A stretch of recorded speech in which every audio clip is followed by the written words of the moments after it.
لبيك اللهم لبيك لبيك لا شريك لك لبيك إن الحمد والنعمة বুঝতে হবে বাপ কি গো অসুবিধা হচ্ছে না তো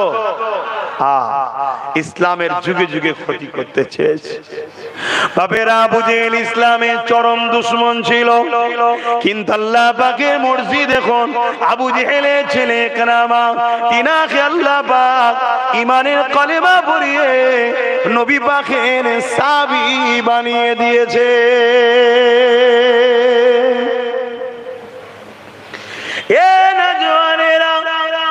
আল্লাহ নবীকে শহীদ করে দেওয়ার জন্য আবু জেহেল যখন দারুন নাদওয়াতে মিটিং ডাকলো, ওই মিটিং এর মধ্যে প্রস্তাব হয়ে গেল একটাই রাস্তা আছে, মুহাম্মদ রাসূলকে শহীদ করে দেয়া হোক, কিন্তু এই দায়িত্বটা কে নেবে?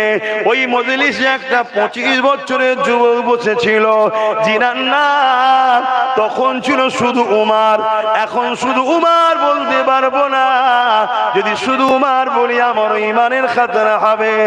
এখন তিনি আমিরুল মুমিনিন খলিফাতুল মুসলিমিন হযরত ওমর ফারুক রাদিয়াল্লাহু তাআলা, কিন্তু তখন তিনার নাম ছিল শুধু উমার।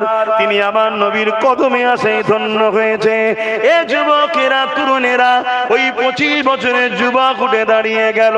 তিনি বলতে লাগলো, আবু জেহেল রে, এই কাজের দায়িত্ব আমি নেব।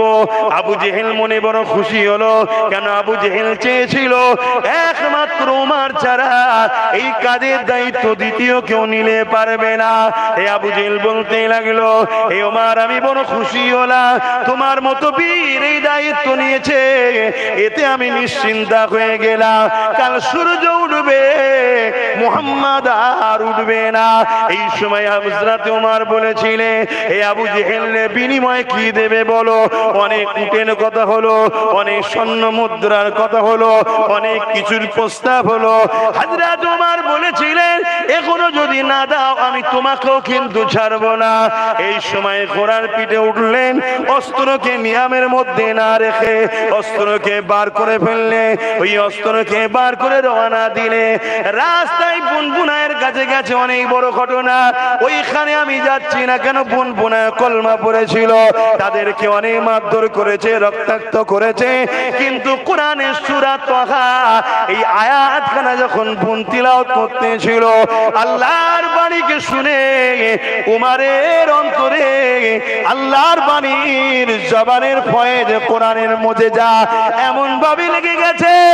এই যুবকেরা তরুণেরা, উমারের চোখ দিয়ে পানি বেরোতে লেগেছে। এদিকে রাসূলুল্লাহ হাত তুলতে লেগেছেন, আল্লাহ হয় আবু জেহেল নাই উমার দুজনের মধ্যে একজনকে আমার সাথী বানিয়ে দেয়, তাহলে মুসলমানদের জন্য বড় ওসিলা হিসেবে উপকার হবে। তাহলে পাওয়ার ওসিলা দরকার আছে না নাই? এই যুবকেরা তরুণেরা বাপেরা অনেক বড় কথা ফিরে আসতে লেগেছি। হযরত ওমর ফারুক চলে আসলো আমার নবী পাকের দরবারে, এসে দরজায় আঘাত দিতে লাগলো।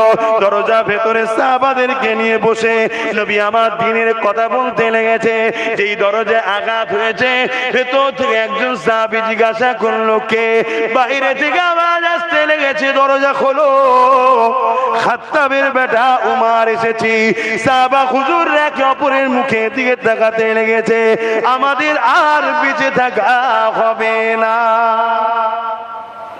এত বড় পাওয়ার ছিল, পুরো মক্কার মানুষের কারো ক্ষমতা ছিল না ওমর ফারুকের সামনে দাঁড়াতে পারবে, এত পাওয়ার। তিনি এসেছে, তখন মাত্র কতজন হয়েছে বলুন? কতজন কলমা পড়েছে?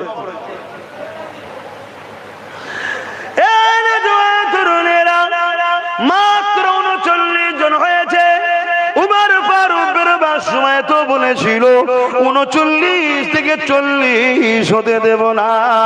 আর আমার আল্লাহ ফারিস্তাদেরকে বলে, ফারিস্তারে উমারকে যেতে দে, ওর জানকে কবজ করে নিস না রে, যেতে দে, যেতে দে, ওকে কোনো আঘাত করিস না রে, যেতে দে, যেতে দে, আল্লাহ আপনার হাবিবের ক্ষতি করতে যাচ্ছে, যেতে দে, যেতে দে। উমার বলেছে 40 হতে দেব না, শহীদ করে দেবে হাবিবকে। এই ফারিস্তারে যেতে দে, যেতে দে। উমার বলেছে 40 হতে দেবে না, আমি আল্লাহ উমারকে 40 নম্বর মুসলমান বানাবো।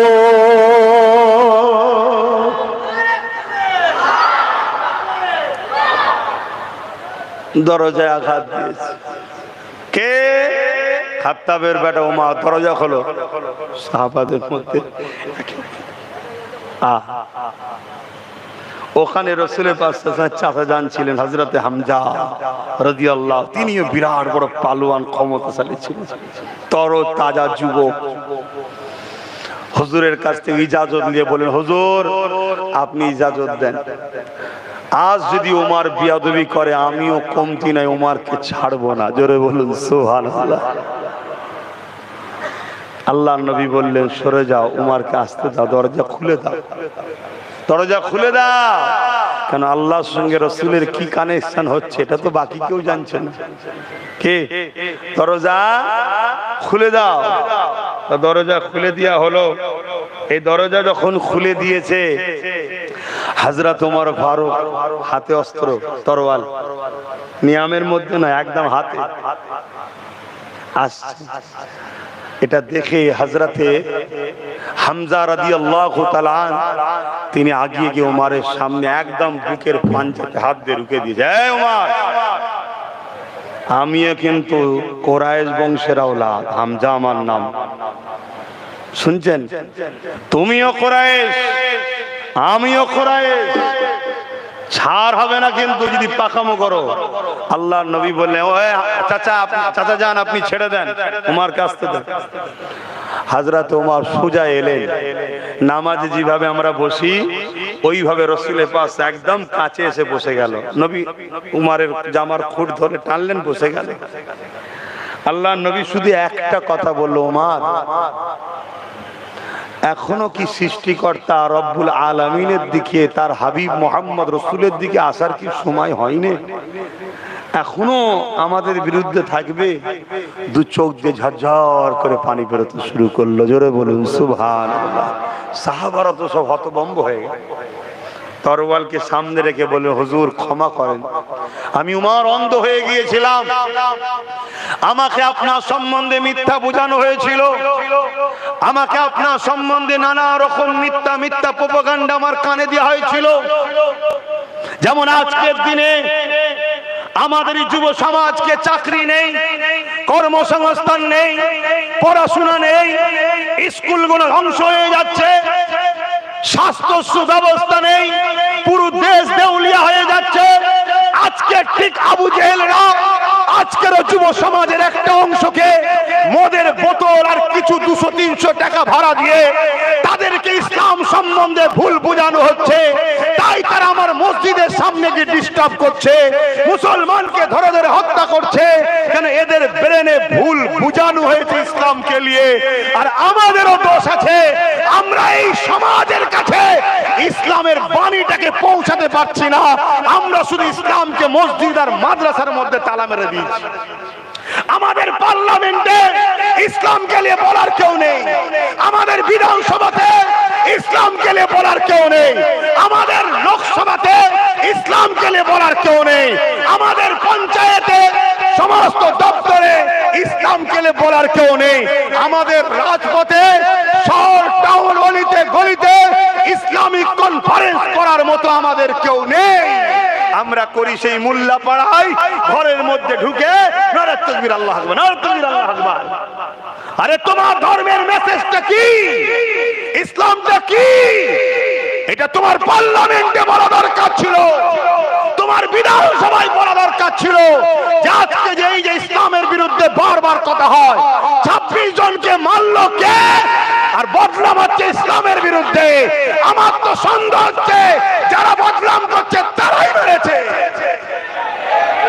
কেন? তারা নিজেদের রাজনীতি রুটি শাকতে চাইছে, রুটি শাকার জন্য তারা লাশের পাহাড় তৈরি করতে পিছপা হয়নি। তারা ইতিপূর্বে আমরা দেখেছি রাজনীতির সময় যে এসেছে ভোটের সময় 40 জন আমার দেশের সেনাকে তারা হত্যা করেছে।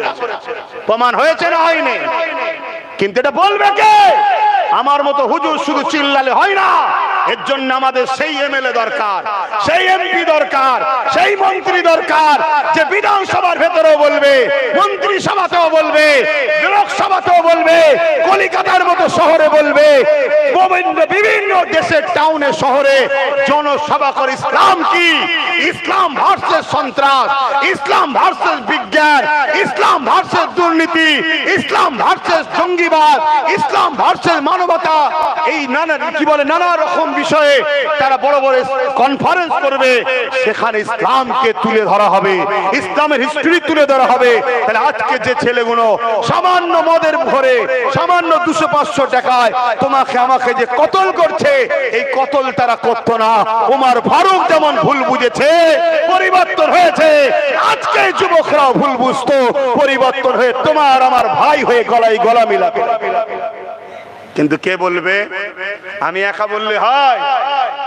আর আমি একা বলতে গিয়ে ওই দেখছেন না, চারিদিক দিয়ে আমার গলা টিপছে, চারিদিক দিয়ে আমার কণ্ঠ টিপছে, চারিদিক দিয়ে আমার টিপে ধরছে।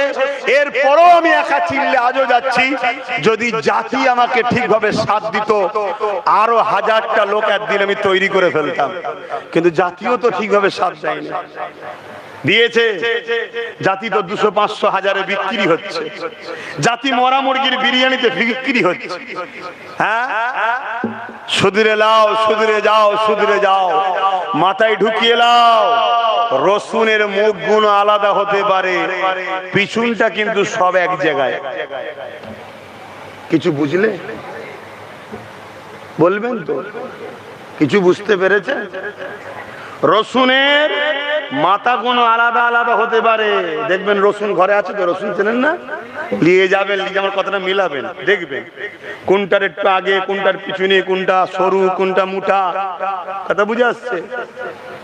মাথার দিকটা এলোমেলো থাকতে পারে, বিভিন্ন কালার, বিভিন্ন দল, বিভিন্ন নামে, বিভিন্ন ড্রেসে, কিন্তু পিছনটা খুলে দেখবেন সব এক জায়গায়। অতএব সব শিয়ালের একটাই ডাক, ইসলাম মিটাও। শুনছেন না? শোনেন না? হ্যাঁ, এটা মাথায় ঢুকাও। কিন্তু এটা তোমাদের ঢুকবে কি আমি জানি না, কেন আমার রাসূলের হাদিস আমি কিছু পড়েছি। সেই হাদিস বলছে, এই যে গাঁট দেখছেন, গাঁট, হ্যাঁ এই গাঁট দেখছেন, এই যে পায়ের টাকুনি বলে, এই টাকলু পর্যন্ত আমাদের রক্তে ডুবে যাবে, এত মুসলমান খুন হবে এই দেশে। শুনছেন না? আর এর জন্য দোষী কারা? বলুন বলুন। আমরা এই শুধুমাত্র এইটাই কাজ। আমরা আমার নবীকে মডেল বানাইনি, আমরা মডেল বানাচ্ছি কাদেরকে? তো যাক বাপ, যতক্ষণ থাকবো আরো হক কথা বলে ফেলবো, আরো দুশ্মন বেড়ে যাবে। এমনি প্রচুর দুশ্মন। ঘরে আগুন লেগে গেলে হয়তো আপনাদের কাছে যাবার সময়ও নাই। এমনি তো আমার বাড়িতে একদিন রাত 2-2:30টার সময় প্রায় 1000-2,500 পুলিশ পাঠিয়ে দিয়েছিল রাজ্য সরকার, জানেন তো নাকি? তো পাওয়া যাবে কি না যাবে তখন তোমাদেরকে খেদমত করার জন্য, কেন অত লোকের মেহমানদারি করতে তো লোক লাগবে নাকি? হ্যাঁ, একা তো সম্ভব নাই। কমসে কম কোল্ড ড্রিঙ্কসটা 1 গ্লাস করে দেওয়া দরকার, এত কষ্ট করে এসছে, কি দেওয়া দরকার আছে? না না। আর দিনের বেলা একটু বিরিয়ানি টিরিয়ানি করে খাওয়াবো। তবে শোনো ভাব ভাইয়েরা, আমি আবার বলে যাচ্ছি, যার কুদরতি হাতে আব্বাস সিদ্দিকীর জান আছে, এখানটা আছে, শুনছেন?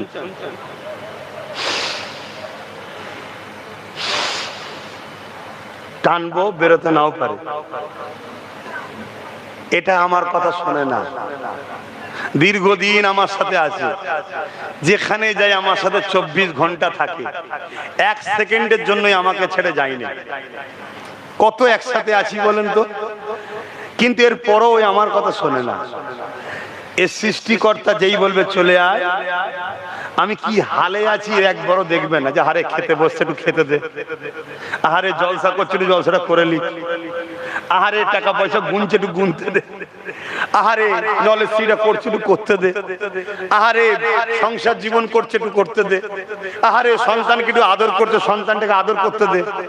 কিচ্ছুই বোঝে না, শুধু সৃষ্টিকর্তা ডাকবে, বলবেন তো গালে হয়তো দিয়েছি পানিটা, গিলতেও দেবে না, বার করে দেবে, এ বেরিয়ে চলে যাবে। অতএব এর জন্য তুমি জাহান্নামে যেও না। এ কিন্তু পালাবে ঠিক করে, শুনছেন তো নাকি? এর ময়ায় তুমি জাহান্নামে যেও না। এর ময়ায় তুমি আল্লাহকে ভয় করা ছেড়ে দিয়ে দুনিয়ার তাগুদি শক্তিকে ভয় করছো। এর ময়ায় তুমি তোমার হালাল ইনকাম ছেড়ে দিয়ে 2 নম্বর ইনকামে চলে গেছো। এর ময়ায় তুমি গাড়ি বাড়ি ধন দৌলত গরিবের রক্তের উপরে তুমি সাজাচ্ছ। এর ময়ায় এ যে কখন ছেড়ে পালাবে কোনো গ্যারান্টি না। আসো যুব সমাজ, আসো বাপেরা মায়েরা, সংগঠিত হয়, কারো বিরুদ্ধে নয়, ইনসাফ প্রতিষ্ঠিত করার জন্য, কারো বিরুদ্ধে নয়, ন্যায় প্রতিষ্ঠিত করার জন্য, কারো বিরুদ্ধে নয়, গরিবের অধিকারের জন্য, কারো বিরুদ্ধে নয়, নেশা মুক্ত, খুন মুক্ত, দুর্নীতি মুক্ত, চোর মুক্ত, অন্যায় মুক্ত, ঘুষ মুক্ত সমাজ গড়ার জন্য এক হয়।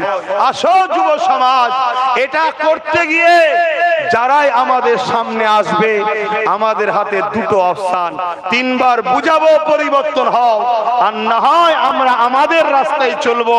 সে না শুকিয়ে যাক, কিন্তু রাস্তায় যদি বাধা দিয়ে আমাদের ক্ষতি করতে চায়, ডিফেন্সের জন্য আমরা তৈরি আছি।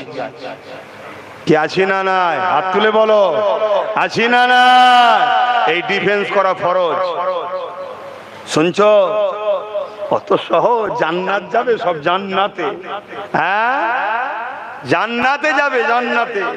ইমামে হোসেন 72টা নিজের পরিবারের সন্তানকে নিয়ে জালিম, অত্যাচারী, সারাবি, চরিত্রহীন, খুনি, সমাজ বিরোধী, মানবতা বিরোধী, গুন্ডা এজিদের বিরুদ্ধে ইমামে হোসেন 72টা পরিবারকে নিয়ে পুরো কুরবান করেছে ইনসাফের জন্য, ন্যায়ের জন্য, সত্যের জন্য।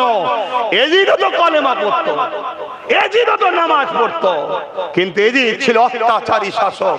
তার বিরুদ্ধে হোসেন পাক 72টা পরিবারের সন্তানকে কুরবানি করেছে।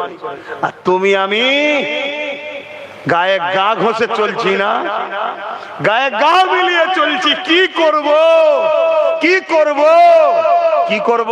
কেন উপায় নেই? ছিল না আলাদা কথা। আজ যখন খানদানে রাসূলরা ডাক দিচ্ছে, কুরাইশ বংশের বাচ্চারা ডাক দিচ্ছে, আসো, তোমরা এদিক ওদিক এখনো করছো কেন? সব জায়গায় সংগঠিত একটাই আওয়াজ, আমরা কারো পক্ষে নয়, কারো বিরুদ্ধে নয়। লাল, বুলু, নীল, সাদা, হলুদ কিচ্ছু বুঝি না। আজ থেকে একটাই বুঝি, বন্ধু আর দুশ্মন। যে ইনসাফ চাই তার সাথে আছি, যে জুলুম মিটাতে চাই তার সাথে আছি, যে আমার ওয়াকাফ, মসজিদ, মাদ্রাসা বাঁচাতে চাই তার সাথে আছি, যে আমাকে আমার ধর্মের স্বাধীনতা দেবে, অন্যজন অন্যের ধর্ম করবে, এই স্বাধীনতা দিয়ে যে বাংলাকে সাজাবে, দেশকে সাজাবে, তার সাথে আমরা আছি। নচেত আমরা কারো সাথে নেই। প্রয়োজন হয় একা চলবো, তাতে ফাইসাল্লাহ কি দেখার দরকার নেই, আল্লাহ আমাদের জন্য যথেষ্ট। ইতিহাস আমরা ভুলে গেছি। এই যে চলছে, কি বলে, এই যে চলছে জিলহজ মাস, ইব্রাহিম আলাইহিস সালামকে আগুনে ফেলে দিয়েছিল নমরুদ।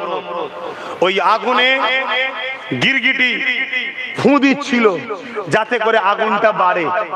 আগুনটা একটা বড় গ্রামের মতো এলাকালি আগুন। আমি নিজে চোখে দেখে এসেছি যে জায়গাটায় আব্বা জান ইব্রাহিম সাল্লামকে আগুনে ফেলেছিলেন, ওটা ব্যাবিলনে আছে, ইরাকে। তো ওই জায়গায় বিরাট এলাকালি একটা গ্রামের মতো এলাকায় আগুন। এত বিশাল আগুনের তাপ হয়েছে, কাছে কেউ যেতে পারছে না।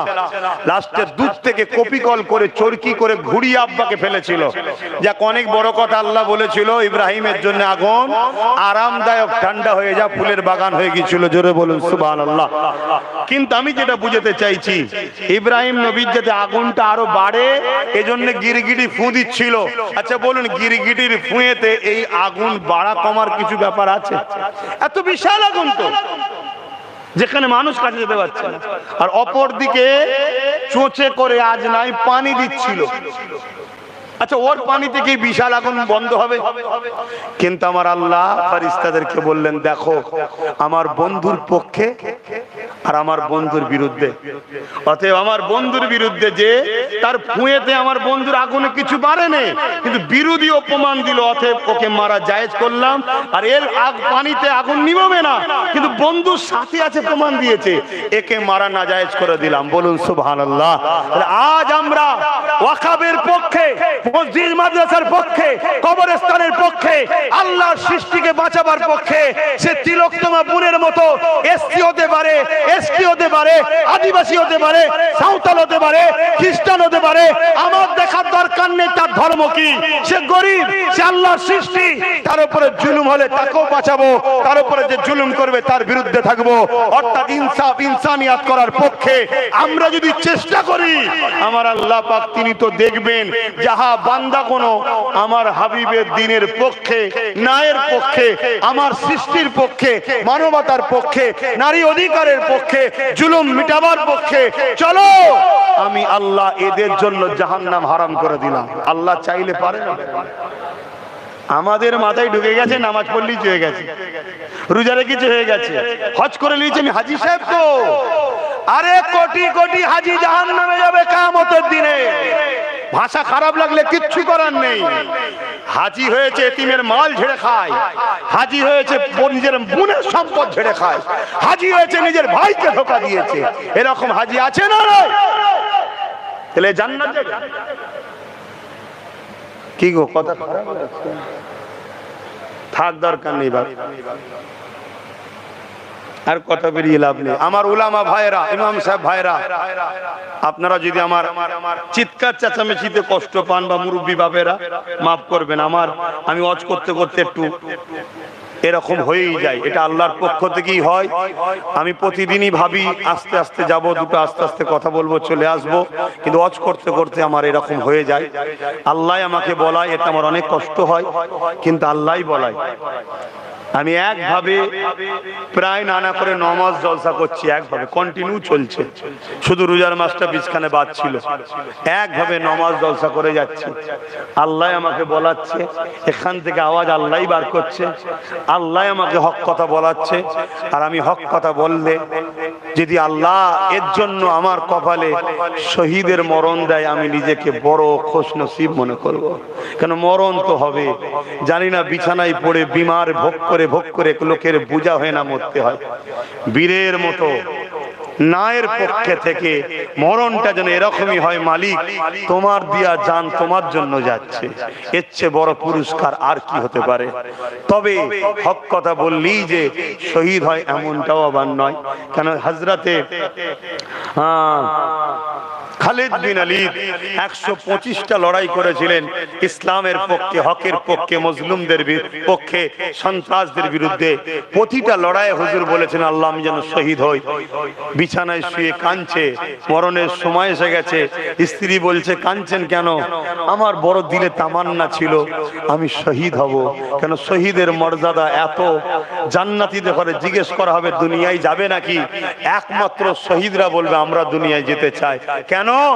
যে আপনার রাস্তায় কুরবানি হওয়াটা মজা জান্নাতও নাই। জোরে বলুন সুবহানাল্লাহ। অতএব সেই শহীদ, যে শহীদের মর্যাদা আহা সমস্ত নবীরা দেখে অবাক হয়ে যাবে এরা কারা। অতএব সেই সম্মান আমি যেন পাই, কিন্তু আজ আমার সেই মরণ হচ্ছে কিন্তু শহীদ হলাম না। স্ত্রী সান্ত্বনা দিয়ে বলেছিলেন আপনার নাম তো সাইফুল্লাহ, আল্লাহ তরওয়াল, আল্লাহ তরওয়ালকে টুকরো করবে এটা আল্লাহ চাইনি। কেন আল্লাহ তরওয়াল টুকরো করার ক্ষমতা কারো নাই, তাই আল্লাহ আপনাকে শহীদের মর্যাদা দেবে। কেন আপনার শরীরের কোনো জায়গা নেই যেখানে অস্ত্রের আঘাত নেই, খুন অনেক ঝরেছে দিনের জন্য। আমার ঈমান বলছে আল্লাহ আপনাকে শহীদেরও মর্যাদা দেবে। জোরে বলুন সুবহানাল্লাহ। তো যাক আমি আর কথা বাড়াচ্ছি না, আমি এতটুকুই বলে যাব আমার ইমাম আলেম ভাইদেরকে আমি একটা গোপনে নাম লিখছি, প্রকাশ্য এখন নয়, আলেম উলামা ইমামদের কারা আমার সাথে আছেন এই ইসলামের জন্য, না এই সত্য দিনের জন্য এবং দেশ ও দেশের সংবিধান ও দেশের সর্বধর্মের গরিবকে বাঁচাবার জন্য। আমি একটা নাম লিখছি, কারা আমার সাথে আছেন। আপনারা যদি মনে হয় যে সাথে থাকবো, গোপনে গোপনে আপনারা গিয়ে নাম ফোন নাম্বারটা লিখাবেন। সেদিন আমরা প্রকাশ হব, যেদিন আমরা 30-40 হাজার আলেম ওলামা এক জায়গায় হতে পারবো। ভেবে দেখুন, 30-40 হাজার আলেম ওলামা যদি এক জায়গায় হতে পারি, তাহলে আমাদের পিছনে যত কমই হোক 50 থেকে 1 কোটি যুব সমাজ। ভাবতে পারছেন আপনারা? অতএব আপনার কেউ কিছু করবে এটা আপনি ভাবছেন কেন? দ্বিতীয় নম্বর কথা, আজ নাম লিখাবার না লিখাবার পরও, নাম তো লিখাই নেই, এর পরও বারাইপুরের মসজিদের ইমামের বাড়ি ইমাম সহ পুরাতে গেছিল না যায়নি? একটু জানেন তো নাকি ইমাম সাহেবরা গেছিল না যায়নি? তো কাল যে আপনার মসজিদে ঢুকে আপনাকে ভোরবেলা যে হত্যা করবেন, আপনি ভাবছেন কেন? শুনছেন না শোনেন না?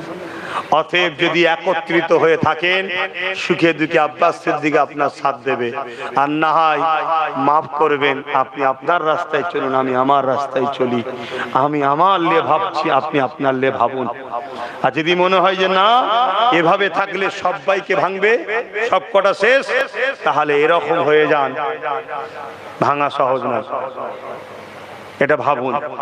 এবং একটা শেষ কথা আপনাদের কাছে আশা রাখবো, আগামী দিন বিভিন্ন জায়গায় আমি সাক্ষী লিখছি, আমার সাথে সাথ দেবে কিনা সাক্ষী লিখছি। সেটা হলো কি, ওয়াকাফ কালা কানুনের বাতিল যেমন ইসলামের পক্ষে, দেশের পক্ষে, সংবিধানের পক্ষে, সর্বধর্মের গরিব মানুষের অধিকারের পক্ষে, আগামী দিন কলিকাতার ব্রিকেটে আমি একটা জনসভা করতে চাইছি। বিনা গাড়ি ভাড়া, নিজেদের গাড়ি ভাড়া খরচ করে, নিজেদের খাওয়া, নিজেদের পানির বোতল সাথে করে নিয়ে আমার ওই ডাকে কারা ব্রিকেট যেতে পারবেন, আল্লাহকে সাক্ষী রেখে হাত তুলবেন। আমি জোর করব না, পারবেন? হাত লম্বা করে তুলুন, পারবেন? আলহামদুলিল্লাহ। যারা বিদেশে থাকো আমার যুব সমাজ, বিদেশে থাকো, মনে রেখে দিও, তোমাদের কাছে বিভিন্ন রাজ্যে হত্যা পর্যন্ত করা হয়েছে, মারা হচ্ছে, পাঠিয়ে দেওয়া হচ্ছে। দুটো কারণে, একটা হলো বাঙালি হিসাবে মুসলিম ও মুসলিম সবার উপরে জুলুম হচ্ছে, দ্বিতীয় মুসলিম বাঙালি হলে তো বাংলাদেশি ট্যাগ লাগিয়ে দিয়েও জুলুম হচ্ছে, এমনকি মেরেও ফেলা হচ্ছে। মনে রাখবে, এই বিপদে তোমাদের পাশে কোনো দাদা দিদি দাঁড়ায়নি। সেই নওশাদ সিদ্দিকী কিন্তু তোমাদের হয়ে যেখানে চিঠি দিবার দিয়েছে, এখন একটু বন্ধ আছে। অতএব যেদিন ডাকবো, বাইরে থাকলেও চেষ্টা করো যদি একটু শরীক হতে পারো।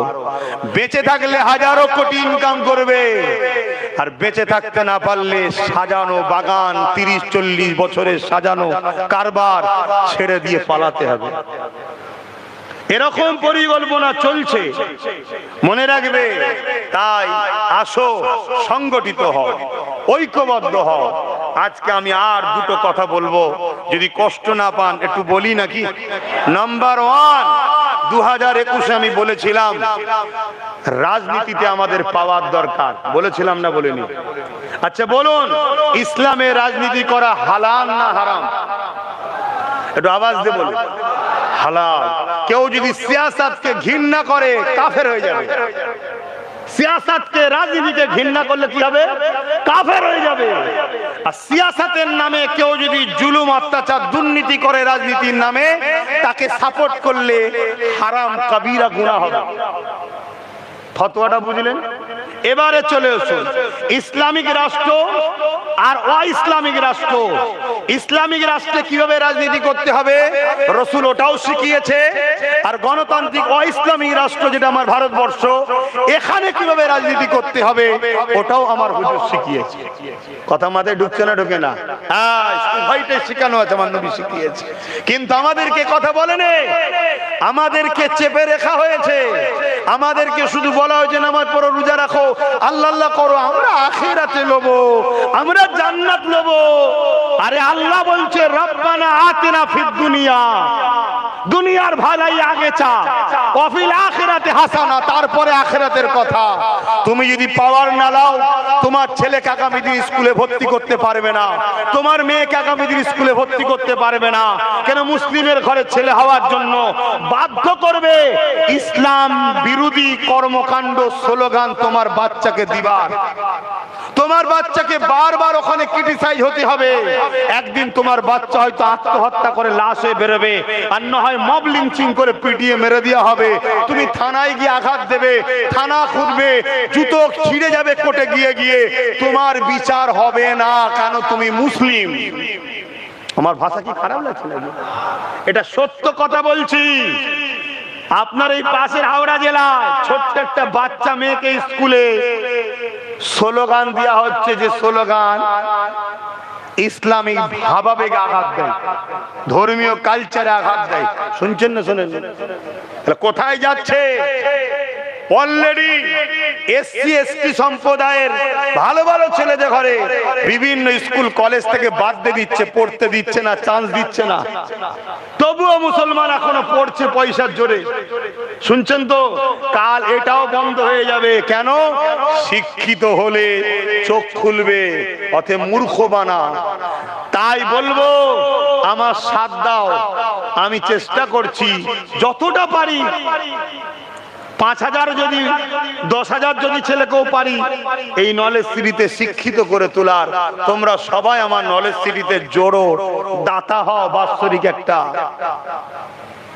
এবং সরকারি ভাবে পাওয়ার তৈরি করতে আমি বলেছিলাম এই সব কারণে। শুনছেন তো নাকি? আপনাদের কি কথায় অসুবিধা হচ্ছে? আমি কি বলেছিলাম? আমি বলেছিলাম কেউ আমার বন্ধু নয়, কেউ আমার দুশ্মন নয়। একটাই আওয়াজ মুসলমান তোলো, বাংলায় আমরা 30 হোক আর 40 হোক আর 20 হোক, আমাদেরকে যে একটা পায়া দেবে তাকে আমরা সাপোর্ট করব। এটা বলেছিলাম তো নাকি? একটু কথা বলুন। আজকে এই যে চেয়ারটাই বসে আছি, এই চেয়ারে 4টে পায়া আছে। ধরুন এই চেয়ারে বাংলার যিনি বসে আছে তিনি ধরুন আছে, কিন্তু 3টে পায়া ওনার, একটা যদি আমাদের থাকতো তাহলে ওই পায়ায় বসে বলতে পারতো ওয়াকাব আন্দোলন বাংলায় চলবে না, দিল্লি যাও। বলুন, বলতে পারতো? কেন? জানে একটা পায়া ওদের খুলে নিলে সরকার পড়ে যাবে। অর্থাৎ 40, 50, 60টা আমাদের দরকার আছে না নাই? এজন্য বলেছিলাম। কিন্তু আমাকে প্রচুর মানুষ গাল দিয়েছে। যদি শুধু আমায় গাল দিত দুঃখ কম হতো, যে জাতি বুঝতে পারে না। আমার মা তুলে, বাপ তুলে গাল দিয়েছে। দিয়েছে না, দেয়নি? বলুন। আমি তাদেরকে কিন্তু মাফ করিনি, সব আল্লাহর কাছে ধরা আছে। কিন্তু হ্যাঁ, তাদের মধ্যে থেকে বহু ছেলে আজকে পরিবর্তন হচ্ছে। যারা পরিবর্তন হচ্ছে আমি তাদেরকে আল্লাহর হস্তে মাফ করে দিচ্ছি। কেন? যাক, আমার ভাই ভুল করে ফেলেছে, আল্লাহ মাফ করে দিই। যদি সত্যি পরিবর্তন হয়, যে ফিরে আসছে, তাহলে আজকেও বলুন, আমরা যদি একটা পায়া না পাই, সবাই মিলিয়ে আমাদেরকে লুটবে। যেই আসুক দরদি সেজে, মনে রাখবেন গোস্ত গোস্ত হয়, উজড়ি উজড়ি হয়।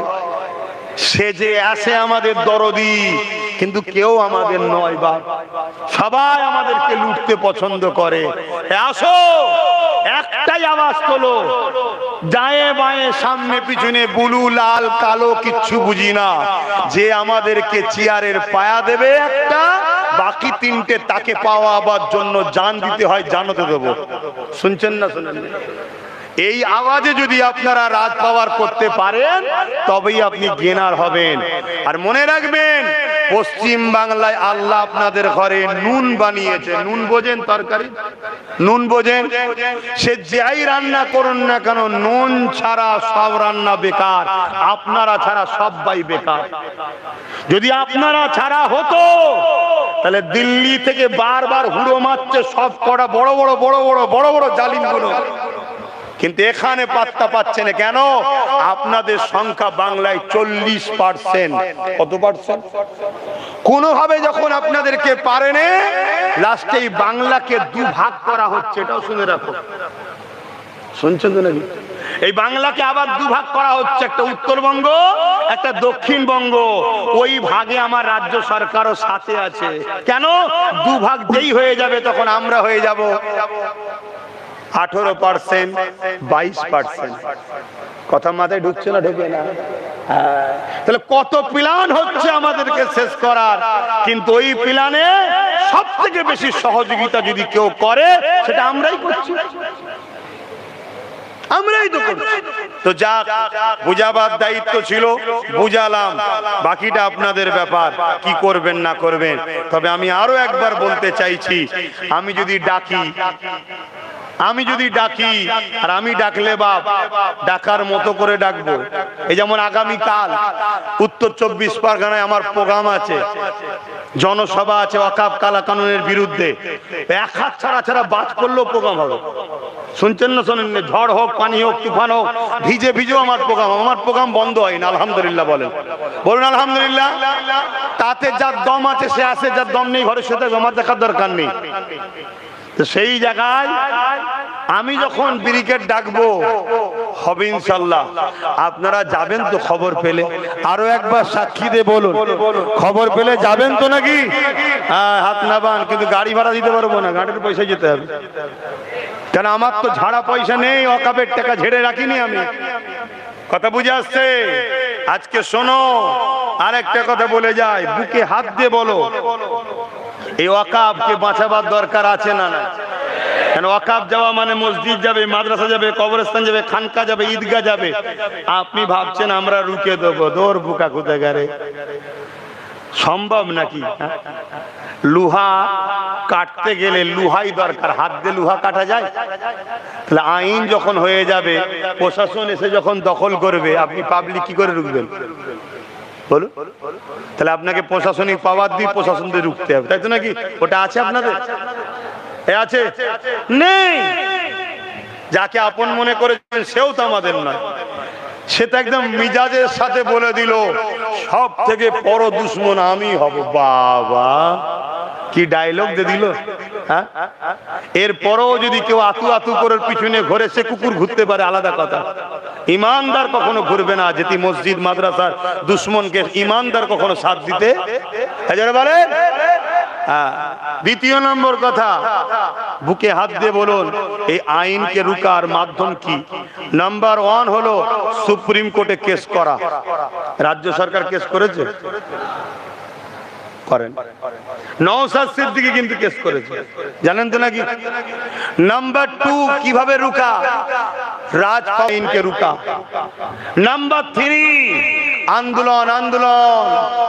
আন্দোলন ব্যাপকভাবে বাড়াতে হবে। যেভাবে কৃষকরা আন্দোলন করেছিল ওইভাবে আন্দোলন করতে হবে। আর কৃষকরা আন্দোলন করে সাকসেসফুল হয়ে